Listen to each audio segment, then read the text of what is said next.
There is a famous saying, when you kill the witness, you kill the truth. And since October 2023, Gaza has become the most dangerous place to be a journalist or a media worker. According to Al Jazeera's own name-by-name list, 270 journalists were killed by the Zionist state of Israel so far in Gaza. Yep, that's right. More journalists have been killed in Gaza than in Afghanistan, Syria and Ukraine combined, all in the same time frame.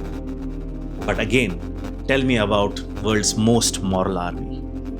Journalists in Gaza are killed in airstrike that just happens to hit their home. Camera persons die while shooting, newsrooms get flattened, and while they're not getting killed, they're getting abused, harassed, and silenced. Almost makes you think that someone somewhere does not want you to see what is happening. And here is the thing, killing a journalist is not just a tragedy, it's a war crime. International Humanitarian Law under Geneva Convention and other protocols protect journalists as civilians. The UN Security Council has also passed a resolution 1738 reaffirming that media persons in conflict zones must be safeguarded. But instead of protection, what we see is target killings and elimination. And when the Zionist state of Israel is confronted and questioned about these killings, they just do not stop at denial.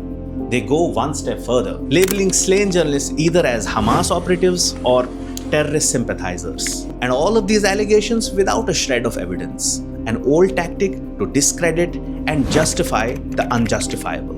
And here is why all of this matters. When the reporters on the ground are silenced, the lies spread faster. Remember the infamous October 7th story, 40 beheaded babies? It made front page headlines all over the world. Presidents repeated it, and anchors cried on TV. And then, well, it turned out to be unverified, a fake, quietly walking back after the damage was done. Meanwhile, the Zionist state of Israel denies mass killings, denies war crimes, and denies starvation. And often Western media goes along with it, or at best, whispers correction on page 17. But hey, who needs facts when you have talking points? As of August 22, 2025, a UN panel declared famine in Gaza City. Thousands of people are not just killed by bombs only, but by hunger as well. And Israel still says, no famine, fake news. And yet, the only people who can prove it, the journalists on the ground, are being eliminated one by one. The scale of journalists and media workers killed in Gaza are nothing like previous conflicts. For context, during the Iraq War, across nearly a decade, around 285 journalists and media workers were killed. In Gaza, we are almost at that number in less than 2 years. That is not a tragedy. It is a strategy. Because if no one is left to tell the stories, who is going to challenge the lies? And here is the part that should never be forgotten. These journalists did their job. They reported the truth.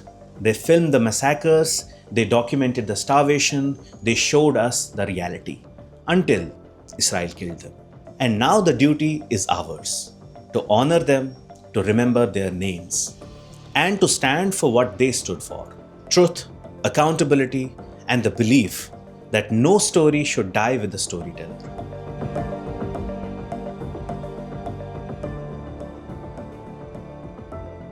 So yes, truth may be the first casualty of war. But in Gaza, it is truth tellers themselves who are getting buried. It is up to the rest of us to make sure their voices live on. And if you found this video value adding, if you think this challenged the silence, share it. Because maybe by doing so, you're doing right by someone who may not have any chance to speak.